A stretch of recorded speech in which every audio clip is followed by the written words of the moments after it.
Hey guys, and welcome back to History Revision Success. So, we are doing our topic on social policy, how far Hitler was able to bring people into the Volksgemeinschaft, how far he was able to manipulate, win their hearts and minds, ensure conformity and loyalty to the regime. We've looked at the youth, we looked at schools, we looked at the curriculum, we looked at youth groups. We're now going to look at women and the place of women in society, really. So, I want to start just by doing a quick comparison and recap back to the Weimar Republic, because women in the Weimar Republic really saw a new trend to emancipate themselves, really. So I think before we look at what happened in Nazi Germany, we just need to recap what happened for women previously. So women have experienced liberation in general. Because of the war, 2 million men died. So the change in the gender balance really happened, and there were fewer opportunities for women to follow the path of motherhood after the First World War. It had also brought many women into paid employment during the war, which led to very different expectations about their lives. For example, by 1925, 36% of the German workforce were women, and of that there were 100,000 female teachers, 3,000 doctors by 1933. So women were absolutely able to access kind of these, particular types of career paths and really do whatever they wanted. There was talk of this new woman, somebody who symbolized the way that women's lives had changed by this point: free, independent, sexually liberated, increasingly visible. Now, in politics as well, women had plenty of new opportunities. They were able to work in the civil service, and by 1919, 41 women had actually been elected to the Reichstag. Now, the number of female deputies did fall in subsequent elections, but it was able to rise again to 33 by 1928. We had a higher representation of women than in the British House of Commons, so as a comparison there. And although it didn't, bring a new era of female equality, it did bring the debate on women's rights to the heart of the political centre. Now, in addition, in terms of kind of sexual freedom, women had really seen a change. Birth control had become far more widely available, and the birth rate had declined. Divorce rates had increased, and the rise of in the number of abortions by 1930 was estimated around 1 million a year. So Nazi Germany, the concern really isn't, I guess, so much about women's freedoms, but it's about this idea of that changing of the defined role of the woman. The declining birth rate was a huge threat that would undermine the aim to expand Germany's kind of territory and the German Volk. The main priority then for the Nazis was to increase and raise the birth rate. Now, the Nazis also wanted to remove women from the job market in order to promote their success in fixing unemployment and getting men back into work. So their policy, I guess, we could see as being largely reactionary to reverse many of the trends that had increased opportunities and try to change the role of women, rather than being kind of very out there or very action-based at the time. Now, for the Nazis, the Nazi ideal woman had blue eyes, blonde hair, broad hips for childbearing, long full skirt, flat shoes. The woman was not supposed to be sexually alluring. She was not supposed to be somebody, giving herself away left, right, and center. And they really kind of emphasized the idea of the family. Now, what we're going to see within the topic of women, and when I get to the conclusion at the end of this, I'll kind of try to reiterate this point for you and explain it in a little bit more depth, is that almost from the start, we start to see huge amounts of contradictions, because I'm going to tell you now that they emphasize the family, and then I'm going to tell you later that they wanted people to divorce if they weren't having or they weren't able to have children. So I think what you need to be prepared for is aims, methods, reality, and the fact that these are all going to contradict each other. So the family. Now, marriage became increasingly influenced by legal changes that both threatened and encouraged couples to have racially pure offspring, and lots of them. Divorce became easier when marriage was unproductive. These were deemed worthless to the community. What's the point of being married if you're not going to be able to have children? For example, in 1943, a marriage law was drawn up. However, it wasn't actually enacted. So that's interesting to note. But it does show, I guess, the vision of the Nazi state. all single and married women up to the age of 35 who do not already have 4 children should be obliged to produce 4 children by racially pure men. Whether these men are married is of no significance. Every family that already has 4 children must set the husband free for this action. In one, we are basically suggesting that men should not be tied down to the family unit, that the family unit's purpose is to have children who then belong to the Führer and their community, and who do not need to benefit, I guess, from the presence of that stable kind of family home. That men are more migratory beings who move around, I guess, practically impregnating women, and who don't have any kind of responsibility to that unit once that's been done. Remember, this wasn't enacted, but I think it's still very, very shocking that it was written up and it was formalized in this sense. Now, equally, another shocking statement, this time by Himmler, I think exemplifies the thinking within the Nazi elite. With bigamy, each wife would act as a stimulus to the others so that both would try to be her husband's dream woman. It's a very interesting thing to say, that idea that, we should encourage competition even up to the point of the family unit, encourage women to compete with each other in order to be the perfect German woman. Now, on a more positive note, the Nazis did create a number of welfare schemes that were designed to help mothers and children. In 1934 in Munich, 25,800 litres of milk were distributed along with 1,500 grocery parcels and 172 sets of baby linen. The number of women attending national recuperation homes increased after childbirth, and it rose from 40,340 in 1934 to 77,723 by 1938. Harvest kindergartens to look after children while their mothers worked in the fields increased from 600 in 1934 to 8,700 by 1941, showing an increase in children, an increase of women working in the fields, perhaps also an increase of younger mothers, women who have been taken there for their compulsory service, who already have children. The propaganda also was used to emphasize kind of the ideal Nazi woman. This is Gertrude Schultz-Klink, a really good example to use if you want to use somebody as the ideal Nazi woman. Propaganda was used in very much the same way as it has been in other parts of the regime.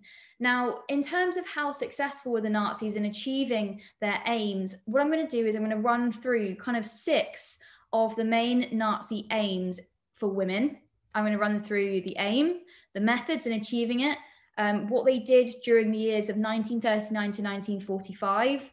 It might show change or difference or continuity, perhaps, after we are at war. And then I'm going to evaluate the effects, okay? So this is how we judge how successful they were, because this is what they were trying to achieve. So aim number 1, most importantly for the Nazi state, increase the number of live births. Methods. So marriage loans were introduced for women who left work and married an Aryan man. For each child born, the amount of the loan that had to be repaid was reduced by a quarter, therefore encouraging women to have more children. We had improved maternity services. We have propaganda to raise the status and self-esteem of mothers. Nazis awarded medals for donating a baby to the Führer. 4 to 5 children won you a bronze, 6 to 7 won you silver, and 8 won you gold. Now, we also had penalties. So there were higher taxes on childless couples. There were tighter penalties on abortions. And there were lots of contraception restrictions. We also had sterilization of undesirables, people they did not want to have children, pass on hereditary genes, anything like that. Now, during the war, we had the creation of what was called the Lebensborn Program. Now, this was essentially kind of state-centered brothels where Aryan women had SS children. It was set up in 1935, and by 1944, 11,000 children had been born there, essentially into kind of creche centres, to be looked after by nurses and matrons, and I guess in their eyes become children of the state, the future generation. Now, effects. So the birth rate did rise. that was their aim, and they succeeded. In 1933, there were under 1 million live births. By 1939, there were just over 1.4 million. However, we did then start to see a slow decline. Increase in the birth rate may have been due more to economic recovery than Nazi policies. The birth rate also rose compared to the Depression, but it never got back to the levels of Weimar Germany. So while we're seeing an increase in births, this could arguably be more to do with the fact that we've come out of a huge depression and things are starting to get better. People are more likely to have more than one child, more than two children, and not necessarily because of the Nazi policies. Moving on to aim number 2. So to increase the number of suitable marriages. Methods. In 1933, 600 Reichsmark marriage loan was available for married women if you were unemployed. And by 1937, this was extended to women in work. So there was an emphasis and an encouragement to get married.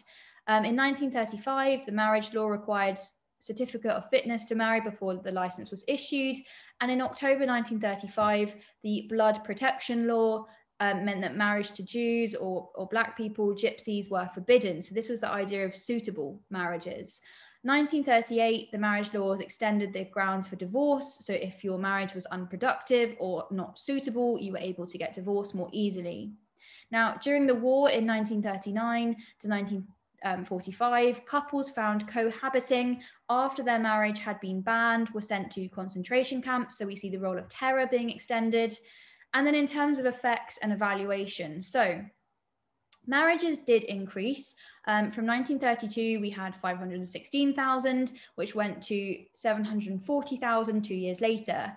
However, divorces also increased.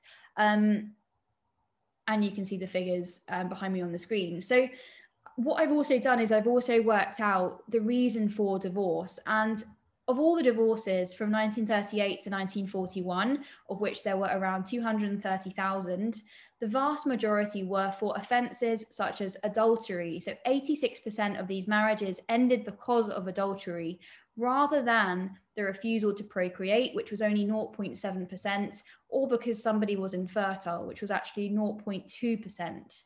So we see a huge increase in divorce, which is completely undermining the increase in marriage. But it's not even for the reasons the Nazi Party wanted. And it's perhaps for reasons that they are encouraging. Lots of those messages we saw earlier encourage the idea of adultery, encourage the idea of, there being less emphasis on that family unit. But perhaps it's not actually achieving Nazi goals. It's just leading to the breakdown of marriage, of relationship, and of families for no real positive end.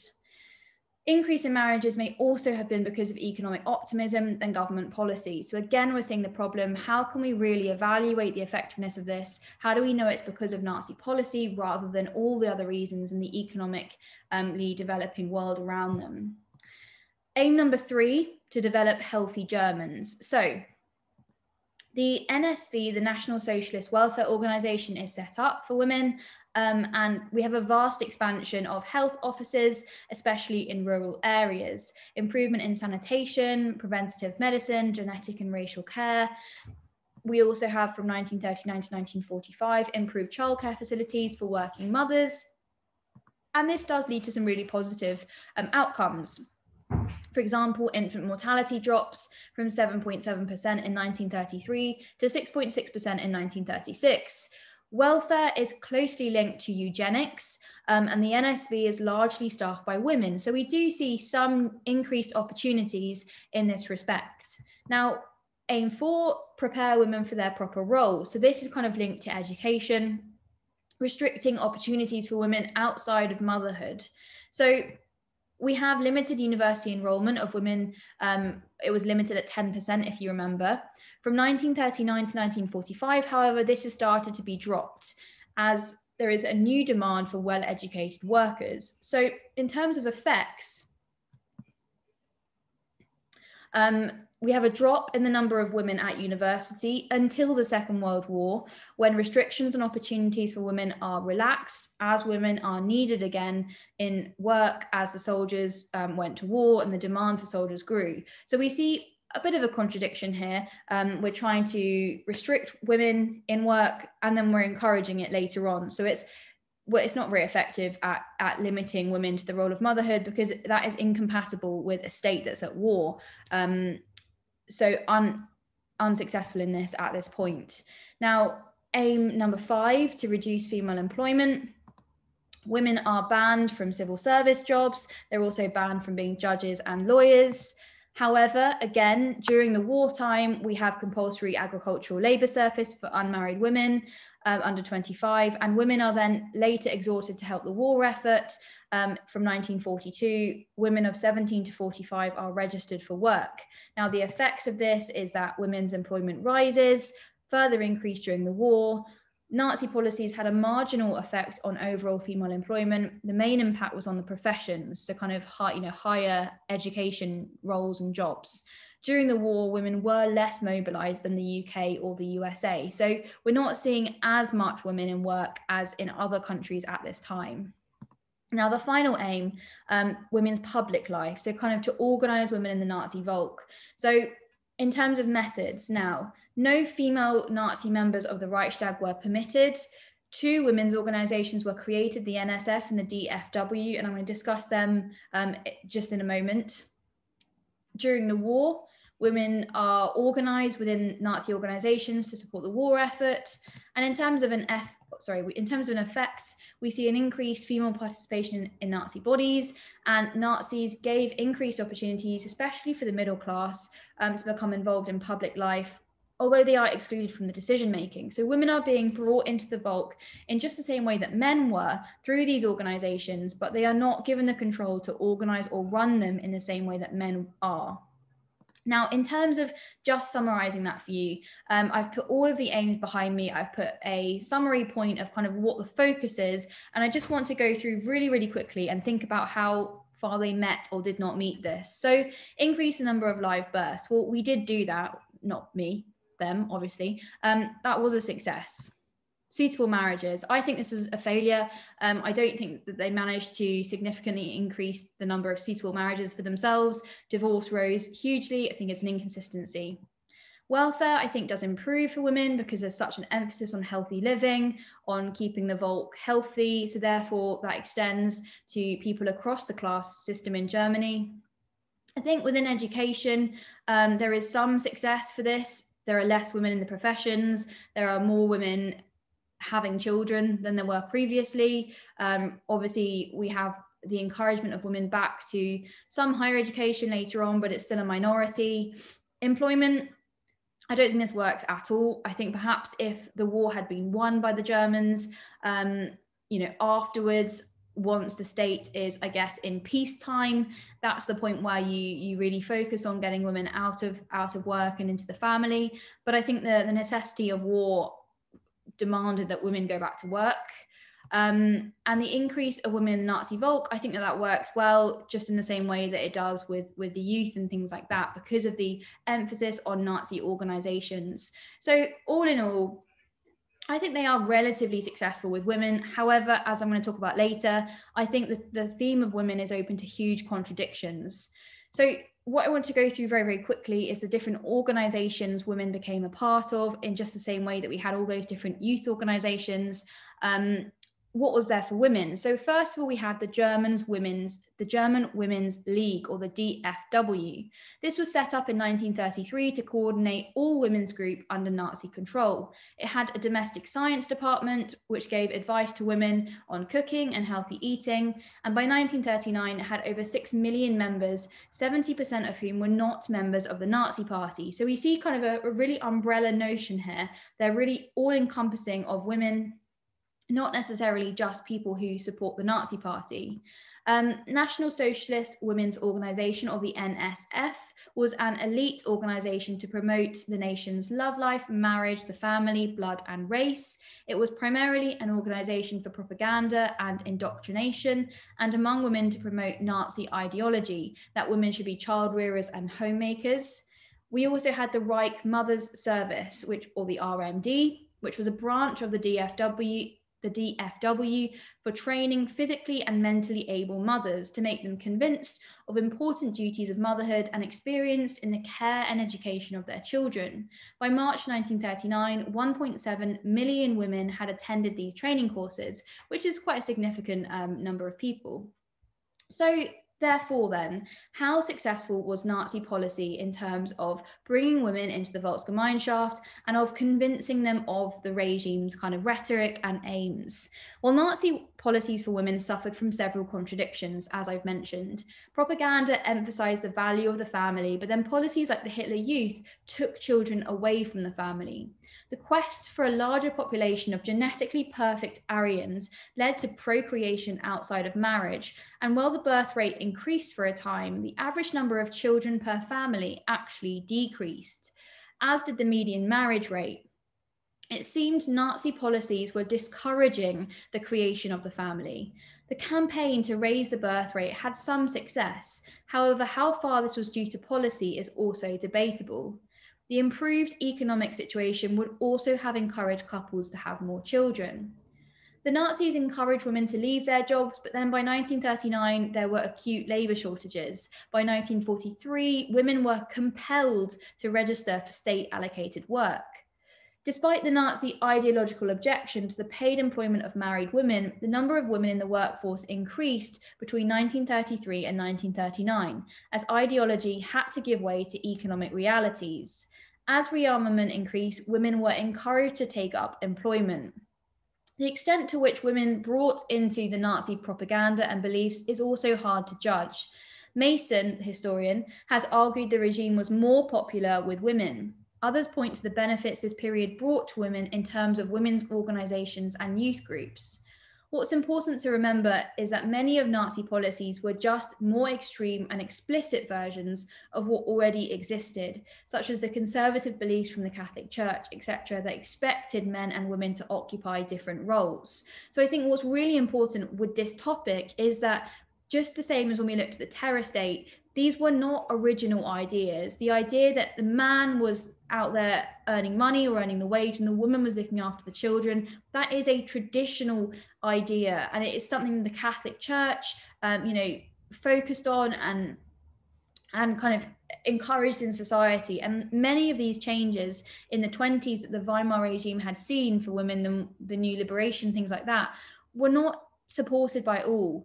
And actually a return to these kind of more traditional notions alongside the increased welfare benefits and healthcare systems the Nazis brought were quite welcomed by women across the class system. On top of that, always remember the contradictions and the idea that actually perhaps lots of their policies discouraged the family unit rather than encouraged it.